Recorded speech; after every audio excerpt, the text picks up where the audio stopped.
So,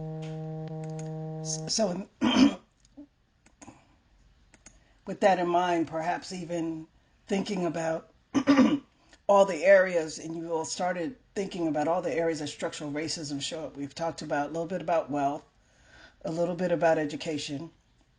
Um, I didn't hear any much about housing, access to jobs, access to transportation, immigration, some of these other core pillars of what makes life, um, makes Brookhaven. Where do we see structural racism in those tenets?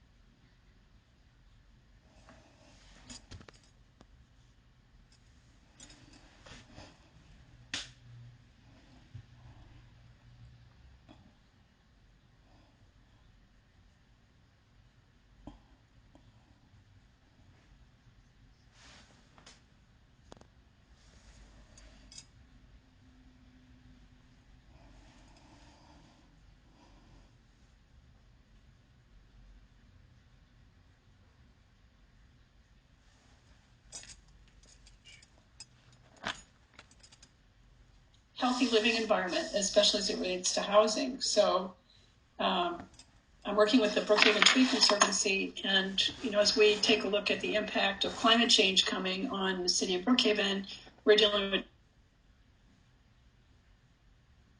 with increased heat, and there are fewer trees in there are more trees in wealthier communities and fewer trees in more impoverished communities. And so what that means is that the air quality tends to be worse, which Atlanta already suffers from really bad air quality. And then stormwater tends to be bad. And so you end up with really degraded environments that are really harmful to people's health. And tonight on the news hour, they had, you probably saw the headline about in the first half of last year, that in America we lost an average of 1 year off of a person's lifespan. Well, when you dig into the numbers, white people lost 0.8 years and Black people lost 2.7 years. I just, the impact when we talk about climate change in Atlanta and the first community without trees, it's going to be severe. And Karen, as I was listening to you, I was also thinking about just vulnerability and what that's looking like in parts of the country. We'll talk about Houston, but that could be Brookhaven, just as easily. And how we think ahead to try to prepare ourselves to mitigate some of that, because lines of people in poverty trying to figure out what they're going to do based on a national disaster is something that cities and states and Brookhaven needs to be thinking about. Yeah, I think that's a good example. I was thinking about that as well, and because we think about this as a lot of people do, right, as history, right? That happened a long time ago, and we see this playing out in Houston again, right? After natural disaster, after natural disaster, after natural disaster. So it continues to repeat itself because we don't make those changes, those systemic changes. I got a question though.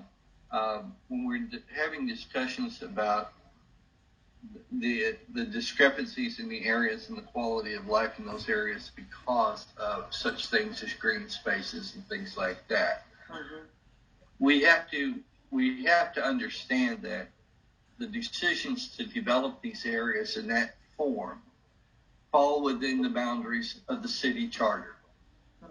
So, if we allow that discrepancy to take place, it is because the city has allowed and turned a blind eye to these conditions. Now, considering that Brookhaven is not that old as a city, it has been in existence for a long, long time, but as a city, those decisions to not allow those discrepancies to be maintained needed to be made up front and enforced. But as we've seen throughout the past year or two, not only in Brookhaven but surrounding communities, they have allowed clear cutting to be taking place, to allow low-cost housing to be put in there, and they don't understand that the important to me as it is to someone else with children to be a safe, comfortable place for their children to get out and play and know that it's a healthy environment for them. So we have to acknowledge the fact that the decisions that have been made were conscious decisions, but we have to tell ourselves from this point forward that it's not an acceptable decision, and we have to take a stand against things like that. So did I think I just want to raise a James's comment quote. I'm sounding like a lawyer, but that makes the case for equity, right? So is that when you think about your charge in terms of going through the various aspects of the city structure and addressing what we know is inequities, what will we do to make it equitable? And I think Danita's comment, perhaps, and again, I'm just prompting you all a bit, raises a question: if what happened in Houston and Plano and all these other cities in Texas happened tomorrow in Brookhaven, what would have to be in place in order for everyone in Brookhaven to have an equitable experience in addressing that kind of tragedy? Kim, that goes back to the fact, though, that Brookhaven is so dependent on the state for all of its resources that if the state of Georgia is lacking in those resources and those abilities to respond to that, it doesn't really matter what I's and T's that Brookhaven has bothered to dot and cross. We are still just a speck on the map for Georgia, and we have to look at the bigger picture. What does Georgia have in place to protect the citizens of Brookhaven in case something like that happens? Because that was a complete systemic failure across all infrastructure within the state of Texas. Now, I don't believe any one person was responsible for it, but considering that the major utilities control most of what goes on within that state, they should have been aware that there was a possibility that this would happen, considering that they have tornadoes and hurricanes in Texas, that a weather event like this would affect their entire state like it's done in Atlanta before. Yeah. So, James, I'll kind of throw this out here as I think one of the things we have to keep in mind that a lot of these issues are domino effects. If you're classified as working class, if you're a working class citizen in a city that's, I guess, generally considered affluent like Brookhaven, you aren't aware of issues like environmental concerns. You're just trying to get by. I understand. If we don't have a community to get jobs, we don't have a community that gives these people access to health care, then they're just not going to be aware of these issues. So I think a lot of it just comes down to awareness, because I can tell you, oftentimes I don't think someone in that position would typically be thinking about environmental concerns. That's something that's I do not disagree with you. As a matter of fact, I echo your thoughts, because it is important to have awareness within the community of the issues that affect your community. And many times we don't find out until it becomes a major issue that there is an issue. If we were able to find out better from a grassroots means of communication that there are problems on the horizon that we need to address, but we don't address them until they become a major issue and everybody is panicking on how to address them. we've defeated ourselves that way too. So I agree with you. We've got to start from the bottom up to raise awareness of what's going on around us, whether it's environmental, whether it has to do with social economic factors within the city or whatever. We need to have an open dialogue about these things. And James and Alex, I absolutely agree with both of you. And, I think it comes back to, how each of us as individuals, how we define quality of life as individuals. And why wouldn't we want that for everybody who is a part of our community? Exactly. Moving beyond the caste system where different people have different quality of life. Yes, there's no place for that. Right. And acknowledging that there's a great deal of the tenets of systemic racism that are impacting parts of our society that we will not be able to touch on in our role as members of this commission. Mm-hmm. But given what we are charged with, and even thinking about your vision and mission, right? How valuable that is, even though the city of Brookhaven doesn't control all aspects of municipal life in Brookhaven, you can make a statement and your vision and mission about what you want that to be like. And back to James's comment, and elevate and broadcast to others what you want and what you stand for. So, which as you think about the second question, in terms of your recommendations, what do you want to speak to in terms of the issues of race and caste? Again, acknowledging so much of what happens in our lives are outside of our control, but doesn't prevent us from elevating our vision and mission and then fighting within the structures to make that a reality. So just want to make sure we address the second question in building upon James's comments.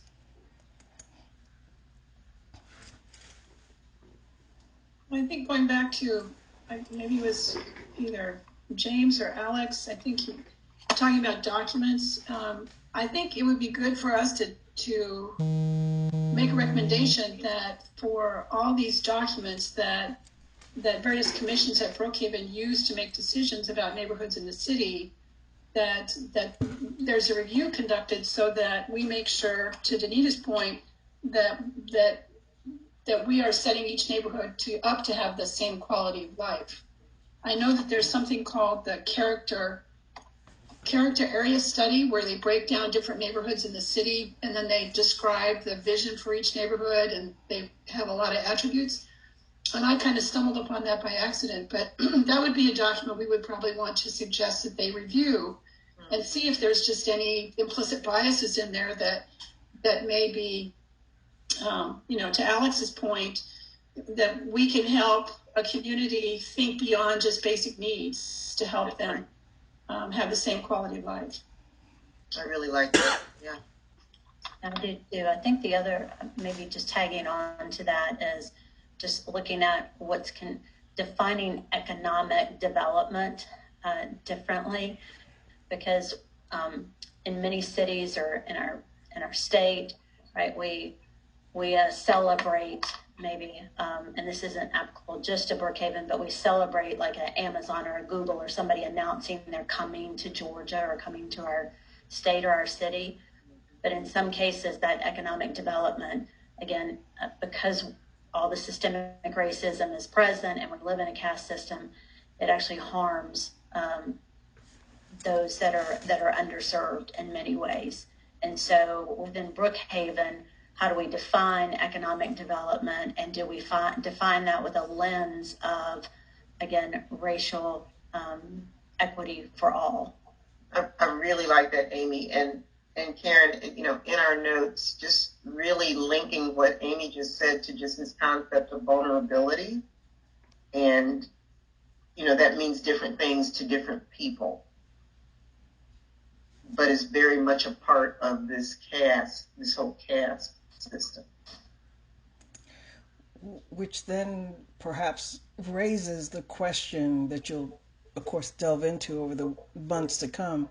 What do you put in place to create the equity so that that vulnerability begins to dissipate, right? That what do we do so that our neighbors who are perhaps renters on Buford Highway, what do we have to do to make sure their voices are heard and their experience is equal to people on the other side of Peachtree? Like, what do we have to do so that their experiences and ability to access and enjoy Brookhaven are equal? But I also think it's important we have to know what's being done. What are those practices as of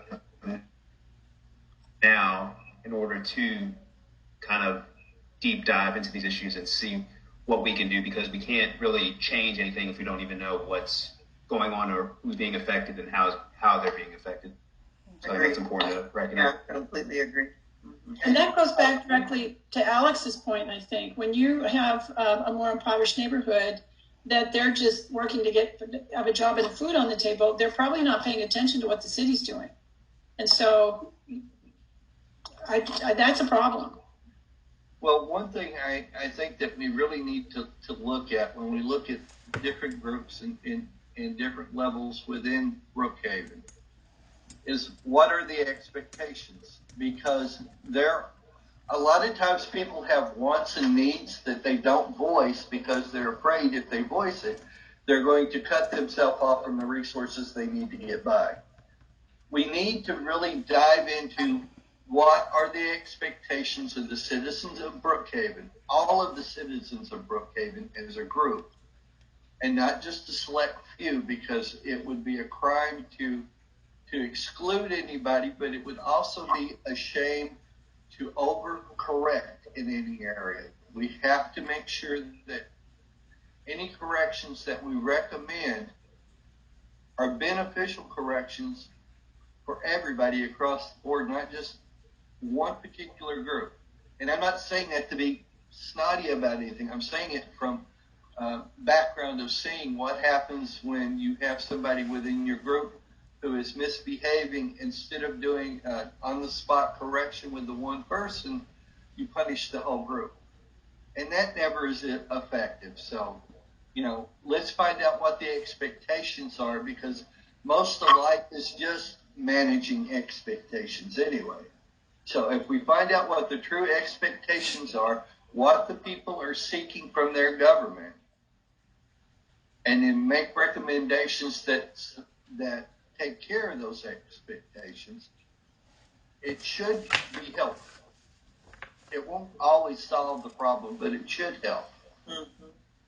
And that's good. To James and Karen's point, I think he's spot on, because a lot of these individuals who are lacking resources, some of these people may not even have high-speed internet and can't even, view these town hall meetings that we have on Facebook Live. They don't have Facebook. They don't have a computer to even access this type of information. They don't know what is going on in the community. So I think it's important we try to figure out a way, how do we reach these people? And obviously it's going to be even more tasking and difficult being in a pandemic, right? 2 years ago we could go, into these neighborhoods and just knock on someone's door. Now it's, it's a little different, right? So how does that look? It's kind of what I think is something we should look at. Well, and Jose, to that good point, who is the most ideal messenger? Because messages are only as good as the individual, sharing the information and the person willing to receive it. So we may not be the ideal messengers, but maybe part of our task is determining who those individuals are, so that, as you just so beautifully said, the message can be received, period, which is our goal, to get the message received. Yeah. So a lot of that, I think, comes down to identifying people within that community that would represent them. So I know in the past, I've worked with organizations that have been involved with community organizing, and recruitment was a big part of it. So recognizing people in that community, whether it's business leaders, whether it's clergy, whoever it might be in that community that is well-known, respected, and kind of can serve as a voice. I think that's really important. So just being able to branch out and reach out and partner with these different organizations and people in the community is important. So definitely identifying people that can represent them is important. So we've gotten our real warning. So we have about 3 minutes, and I saw Melissa come off of mute.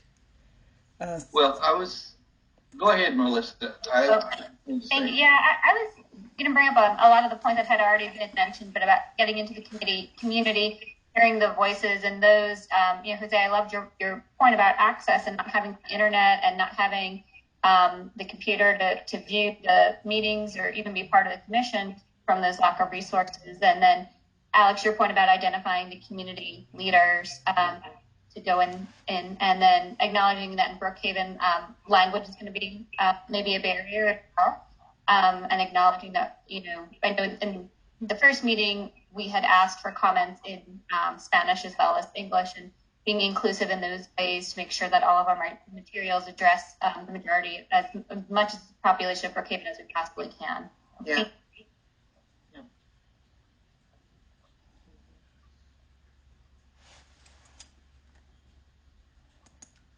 James, you wanted to say something? James, you wanted to say something? Yes, I just wanted to say though, whoever we once we identify who should be the messenger, we should also identify the fact whether or not that person is empowered to help convey the message back to the main body and impact change. Because it does no good to tell me what's going on in Brookhaven, because I have no authority to speak for the city. I have no authority to do anything but listen to you tell me what you think is wrong.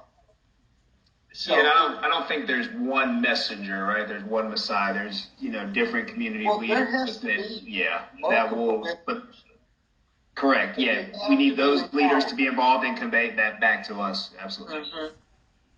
And really empower them to do that. Equip and empower them to do that. Right. Which I guess gets to the definition. How do we define leaders? How do we find leaders? And how do we make sure their voices are heard? Well, I think Alex, I know we're short on time. Alex made a great point, within the community, especially, Hispanic community, African American community. I mean, church, religion is so vital and important to the core of not only those individuals, us as individuals, but the communities themselves. So usually they have great ties and great insights into what the needs and wants are of the community. So I'm putting in the chat box a video I watched today from the resources page on our website about shapes and blobs and squares. If you haven't seen it, you really should. It's very cute. But it talks about the importance of getting representation and not just the city making its own decision in a vacuum. It's really good. Thank you, and I'll make sure that gets in the bigger notes. Anything else that we want to make sure Karen raises up when she reports out for Group 1? Because she only has 2 minutes, so she's going to have to talk real fast. Well, there will also be some open mic time, so you all can chime in after if we miss any points. Well, you all have been a fabulous group, and really appreciated the depth of the conversation and shaping. So we have 56 seconds. Good to get to know you all. You as well. And thank you, Kim, too. Thanks so much. Yeah, absolutely. My Let's pleasure. say thank you, Kim and Karen. Karen, thank you for reading out for us. Okay. Well, Thanks, everyone. wish me luck. We covered a lot of ground. There we go. There we go. All right. Well, we'll get it all. We'll get it all. Thank you. All right. See you in the big room. Okay. Thanks, everybody. We don't have public comments.